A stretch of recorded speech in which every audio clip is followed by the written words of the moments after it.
Y entonces no tenía yo miedo de que me mataran a mí. Lo que tenía miedo es que por ser mujer, por ser estúpida, cuando estuviera de guardia, hicieran eso y me mataran a la gente. Mira, cuando se movían las retamas ya creía que estaban allí. Y ese es el miedo que pasaba.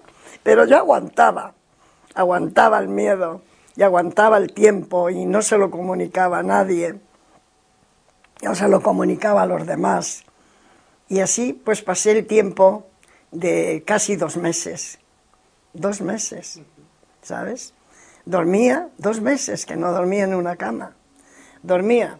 Yo me acuerdo que cuando no eran mis horas de guardia, cuando eran otros los que tenían la guardia, pues y teníamos que dormir, algunos dormían tumbados y tal, yo me sentaba en una piedra y tenía un árbol. Y con el árbol me servía de respaldo y ahí dormía las horas que mi cuerpo necesitaba, mientras no me necesitaran ellos, porque no me perdonaban. Nunca, siempre me tomaron como a uno más, en todos los sentidos, en lo bueno y en lo malo, como a uno más. Mira, no los conozco ni he visto nunca más a los muchachos, ni sé si murieron o no murieron, pero los tengo mucho agradecimiento al comportamiento que tuvieron.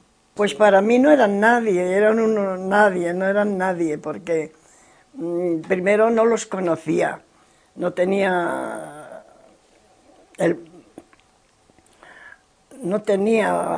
¿cómo se dice esto? Saber de ello, no sabía nada de ninguno de los dos, ¿sabes? Y fueron 2 épocas distintas. Cuando Miguel Hernández fue en el cuartel y cuando Ortega y Gasset era en el hospital. Pues entonces se me presenta un señor y con su ayudante o su secretario y viene a ver el hospital, no vino a verme a mí. Vino a ver al hospital, pero al saber que había una mujer entre todos ellos, entre 50 o 60, que estaban en 2 habitaciones cubierta de... También había un capitán muy herido, que debió de morir el hombre, y decía, ¡ay, hija, qué valiente, qué heroína!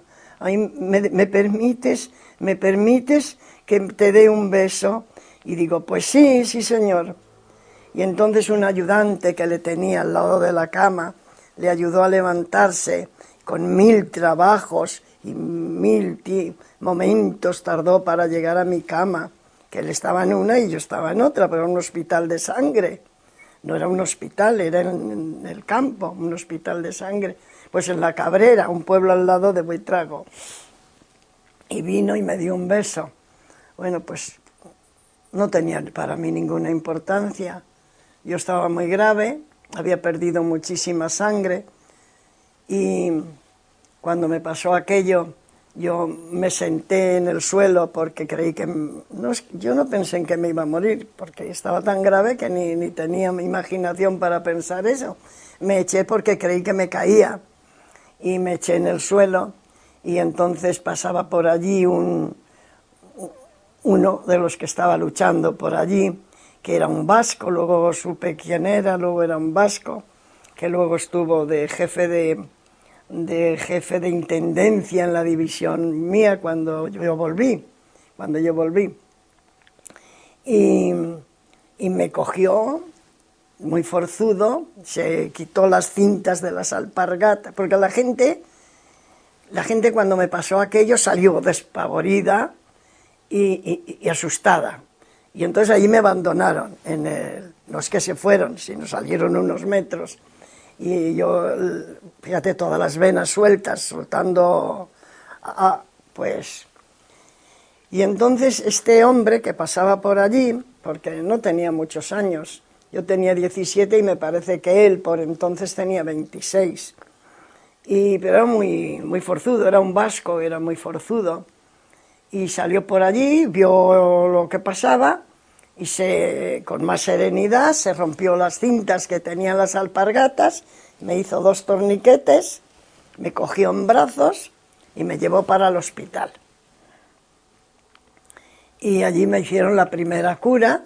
Estuve 3 días, porque los más graves no estábamos más de 3 días allí.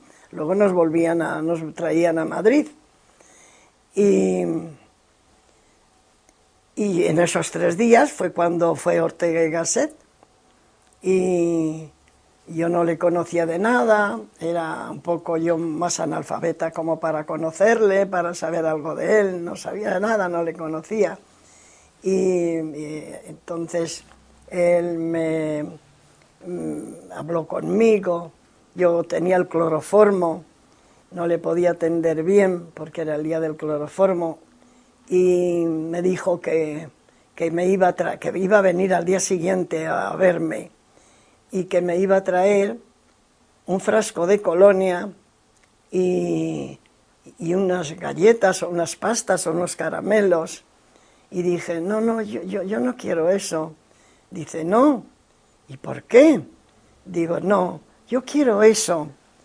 Y eso era lo que el ayudante tenía de pulsera, y era con balitas con balitas del 6,35 me parece que eran, las más pequeñitas que había. Y dice, pero como acabas de perder una mano y quieres eso. Y bueno, pues al otro día vino, me trajo el frasco de colonia, me trajo las galletas o los bollos, lo que fuera. Yo se las di a las enfermeras. Él me preguntó de dónde era y dónde vivían mis padres. Le dije que vivían en Villarejo de Salvanés y dice, pues es un pueblo que tengo yo que pasar porque voy para Valencia. Y entonces él fue el que avisó a mis padres, y esa misma noche mis padres vinieron para acá, y el médico sale corriendo a decir a mi padre, ay, tenga paciencia, tenga valor, y Ortega y Gasset ya se lo había dicho a mi padre, y dice mi padre al médico, mire, mi padre ya me había visitado en el frente. Mi padre, yo me fui sin avisar a mi padre, pero mi padre ya había ido al frente porque había recogido un camión de víveres en el pueblo y había ido a depositarlos a la intendencia de donde yo estaba. Y mi padre sabía que estaba allí, inclusive pues habían querido ir a la trinchera a verlo más cerca, y iba con 2 o 3 amigos. Y yo me río porque ese día me reía con ellos. Y a mi padre le dije, tú no vas, tú tienes 5 hijos más. Y si te mueres se quedan sin padre. Tú no vas. Estos si quieren que vayan. Y llevé a los otros 2 o 3 amigos. Me pasé una risa con ellos. Porque iban con blusas, con camisas blancas, como era verano. Y yo les decía, pues anda, que menudo blanco vais a hacer con estas camisas, enemigos va a haber. Iban muertos de miedo iban. Qué cosas. Yo he tenido valor, como en el frente, para pasarlo como iba ocurriendo, ¿sabes? Por ejemplo, he pasado 6 cárceles. Y yo he bailado, he reído, he cantado, tenía bromas, nos daban un poquitito así de pan para 24 horas, y una amiga mía que estaba lejos, pero en la misma sala, pues jugábamos y le decía yo, Lola, ¿nos lo comemos ahora o lo dejamos para mañana? Nos lo daban para 24 horas. Y bromas así, y otras muchachas pues hacían punto y luego lo vendían para comer y para comprar comida, porque se pasaba mucha hambre en la cárcel porque la comida era muy mala.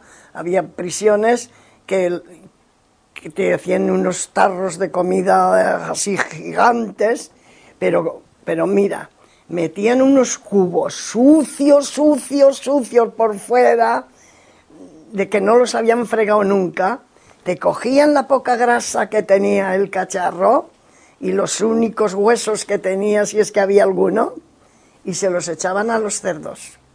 Y con aquella guarrada que dejaban de los cubos, nos daban de comer. Lo hemos pasado mal, pero también lo he sabido pasar. Que he pasado 6 cárceles, ¿sabes? La una en mi pueblo, en Villarejo de Salvanés. De allí me llevaron a Getafe.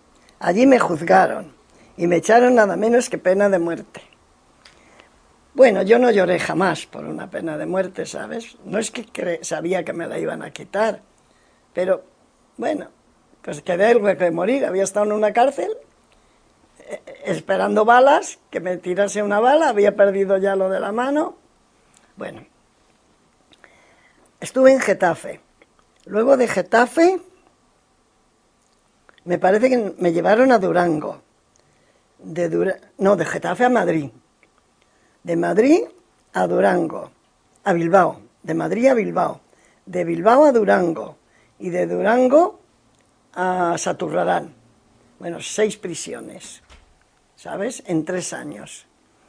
No sé qué les pasaba, que no estaban a gusto con nosotras o que veíamos que las presas políticas no llorábamos nunca. Siempre no estábamos contentas y pues ahora la llevamos a otro sitio para que se joroben. Pues mira, a otro sitio, con el mismo son, ¿sabes? Me acuerdo que un día en una de las prisiones, pues nos hacían cantar el Cara al Sol y nos sacaban firmes y nos cantábamos el Cara al Sol. Y al final había que decir España, una España, grande España, libre. Mira, para decir el libre, dábamos un libre tan escandalosamente fuerte que los cristales hacían así, y nos castigaban por ese motivo. Siempre castigarnos por algo, ¿sabes? Y nos mandaron al Shanghái. Y al Shanghái era en Bilbao. Y nos llevaban al Shanghái. Y en el Shanghái solo había, pues, mujeres de mi edad ahora. Había presas y también había prostitutas en aquel... Y